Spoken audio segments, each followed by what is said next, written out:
The Chaser Report is recorded on Gadigal land. Striving for mediocrity in a world of excellence. This is the Chaser Report. Hello and welcome to the Chaser Report with Dom and Charles. Yes, we've received quite a lot of your feedback recently at podcast@chaser.com.au. We asked you to give us some feedback and there were some great suggestions. Some of them were brutally honest. Yes. But they have noticed a certain depressing trend in this very topical podcast as we keep scouring the news and finding terrible things in just about every department. But there is one topic, Charles. There is one topic that whenever we cover it, it makes me incredibly happy and highly entertained. Oh, yes. And the great thing about it is not only am I incredibly entertained, but you get depressed. And only you for the entertainment of everyone. Which makes me think, Charles, have you got any stories about your business ideas that have unspooled this week that you might want to share with our loyal listeners who really enjoy hearing about your money-making efforts? You heard about that. I haven't told anyone that. How did you find out? Let's just say that you can think of this podcast as a business school. You should probably get an MBA. We should rebrand it as a business podcast. It is a business podcast. Better ratings. All of Charles's ideas are terrible. Just what not to do. Exactly. And this one's to do with one of our most beloved and successful products, actually. The Chaser Annual has sold probably, I would say, over its history, hundreds of thousands of copies. No, I would say it would now be in the millions.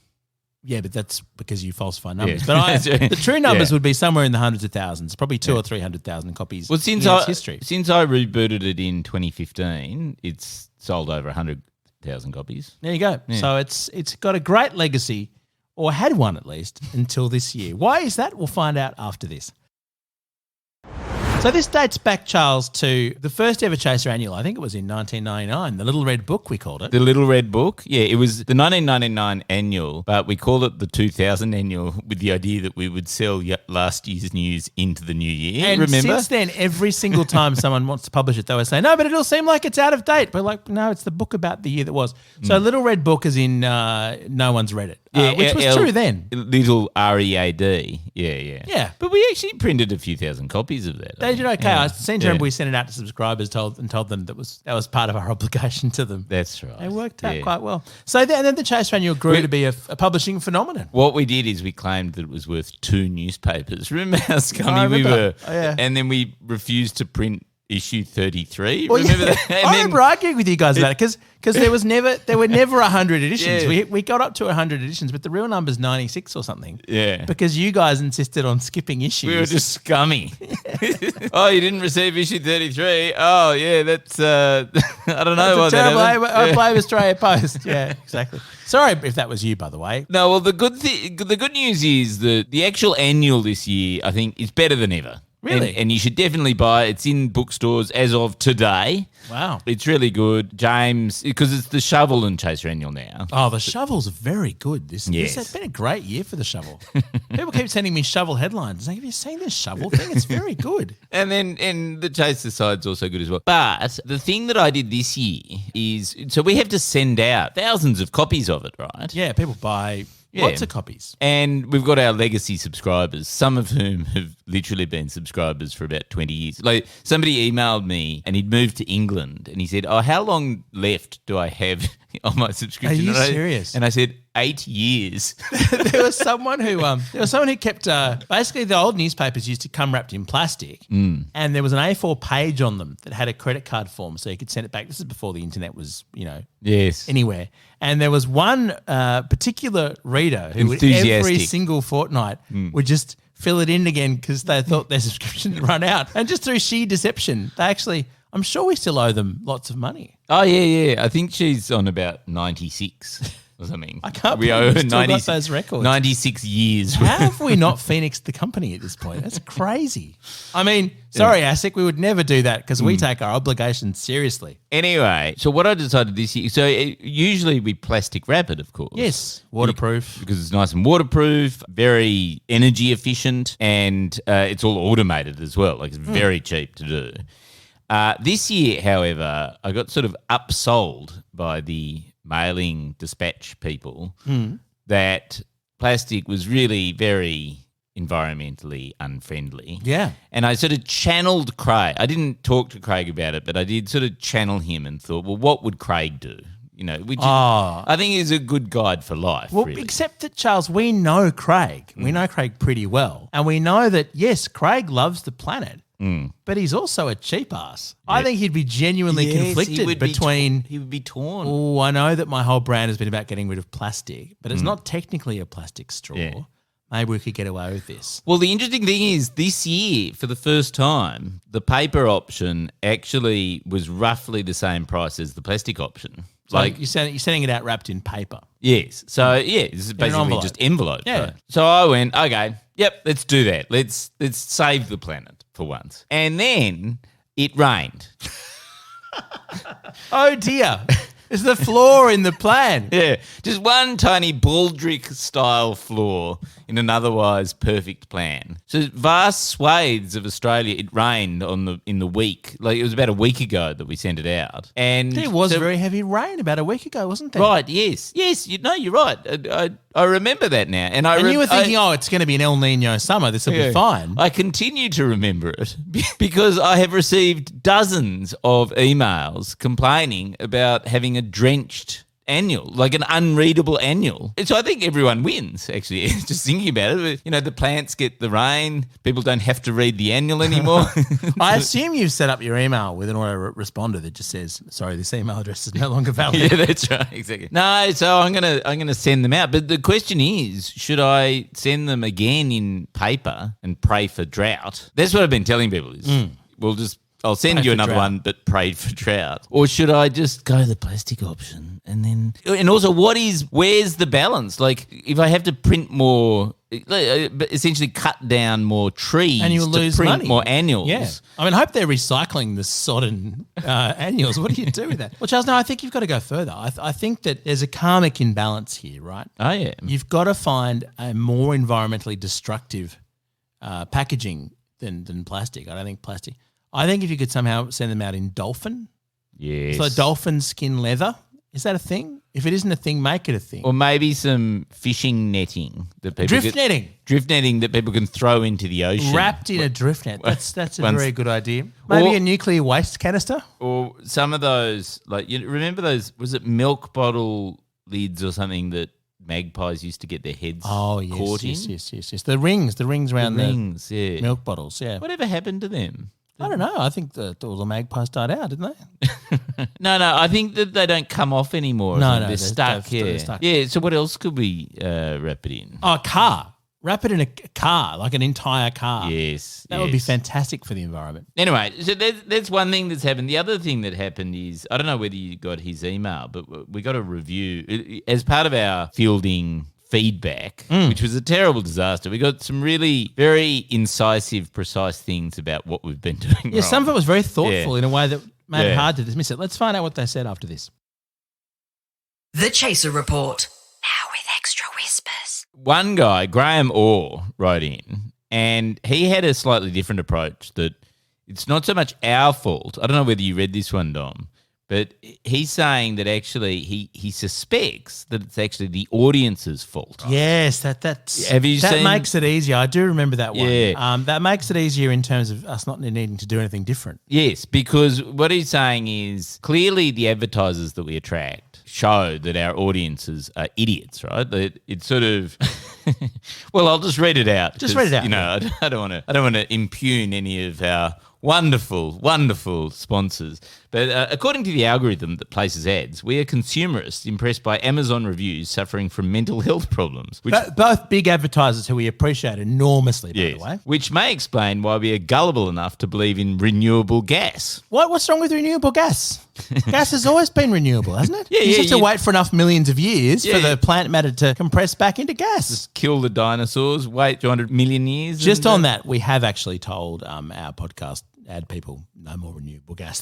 There's a point where something is even too ridiculous for the chaser. So Yes. yes, no more renewable gas. Yeah, and so to actually, if you do hear a renewable gas ad on our podcast, let us know because that is banned. They are banned. They're banned, which Yeah. means we earn less, which means you should subscribe for $4 a month to make us less desperate. It was great because I had to explain to the ad guy why we were banning it, and and I had to say, well, it's for renewable gas. sex, which is not a thing. Like, this is not a thing. It doesn't exist. Anyway, above all, we are middle class and beyond middle-aged, being susceptible to the excitement of choosing private health cover before taking a Carnival cruise. Did Carnival Cruises advertise? I think I heard one at one point. well, And that's I don't want cool. to impugn Carnival No, Cruises. they're I'm all happy right. to take a freebie. I'd never been on a cruise in my life. Yes. But, Charles, I do remember a period a couple of years ago when it was a wise idea to have private health cover before going on a cruise. That's Yeah, right. it's Exactly. not a bad idea at all. But Graham's suggestion is that we sack our audience and appoint a new one. A renewable audience. Yeah. So, what do you think about that, Dom? Should we just set up a new feed, get rid of this audience, and just start again? It seems like a good idea. Yeah. We could get a younger and more glamorous Yeah. audience.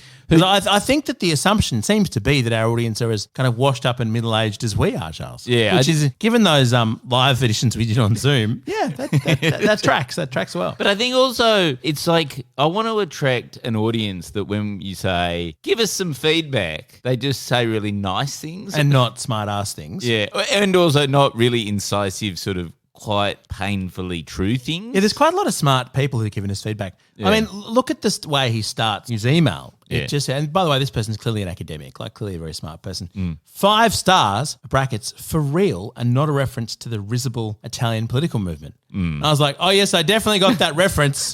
That's very droll, Graham Orr. Very well done. So you're all sacked. We're going to get a younger and more glamorous audience. There were some And bits of- also, if we've got a new audience, we can recycle not just the paper that we use to send out our Chaser annuals, but we can recycle all our yarns and all our jokes from over the years. And best of all, we can recycle the renewable gas ads. So they'll come back in. Now, look, it's been very helpful getting the feedback. Podcast at chaser.com.au, or you can leave a review at Apple Podcasts. And Charles, there have been some crackers in the past few days. Have you seen those? oh no, I haven't seen any. Yeah, there's some very good. Let me give you a couple of bits of quality review from the audience. And as always, you can be as harsh as you like, but we do ask for 5 stars. There are things I'd rather be doing, says Grace the Almighty: fishing, walking, building small piles, and so on. This one's quite sincere. Jen, all the nicknames are taken, says, thank you. This podcast never fails to make me laugh, even if I'm having a bad day, sometimes especially. It's honestly appreciated. Quite surprised. Yeah, that's that's really sincere. I presume it's some sort of burn that I don't understand. Yes. Because in some ways, it's the opposite for me. This podcast always fails to make me laugh. Had no choice, says Matt Howlett. I was always going to write this review, referring to our recent episode about the free will being an illusion. And this is my favourite from this pile. Verity First Povo Bro, 5 stars from nickname as Defod. Dom Note, typo, but that's all right, does his best to keep Charles in check while trying not to come across as a dead set BRS fangirl. Sure, he's my favourite war criminal. What a hottie. You're always going to listen to this, so just hit subscribe. Human behaviour is beyond our control. Yes. Even dry heaving at this distasteful podcast. And here's the best bit. Would be better with more ads. Couldn't agree more. That seems to be an ongoing theme amongst our listeners, that they'd prefer the ads to the content. You can skip the ads. I mean, sorry, you can skip the content and just listen to the ads. No, but have you noticed as well, Dom, the number of paid subscribers has gone up by 20% in the last good. week? I hadn't checked it in the past week. So, yes, if you want to subscribe, you can do it via the Apple Podcast app, or you can go to Acast Plus and do it there. Just go to chaser.com.au/podcast and all the information is there. It's $4 a month. We made it pretty cheap. Like, that's, in this day and age with this cost of living crisis, A, that's not much money at all. That's like less than a coffee. Yes. And B, that's far more than anyone can afford. And So it's, thank you. but it's also, it really is at the maximum level of value that this podcast offers over the course of a month. But except that, Charles, we did introduce, and I take full credit for this, the absurdly overpriced Oh, yeah. subscription. How many people subscribe to that This now? is the one There that- was 2 people about a week ago. Yeah, so this is the tier. You only get it from Acast, by the way. This is the tier where you pay $20 a month Yes. for no extra value, and you acknowledge that it's a shit deal, which I just thought was going to be a lot of fun to see. The reason I put it in was to make the top tier seem like a better option. But let's see how many people are actually signed on. I'm assuming they will have left by now. While Dom's logging into that, the other thing I should note is that I announced a few days ago that we'd set up a blog on the Chaser website.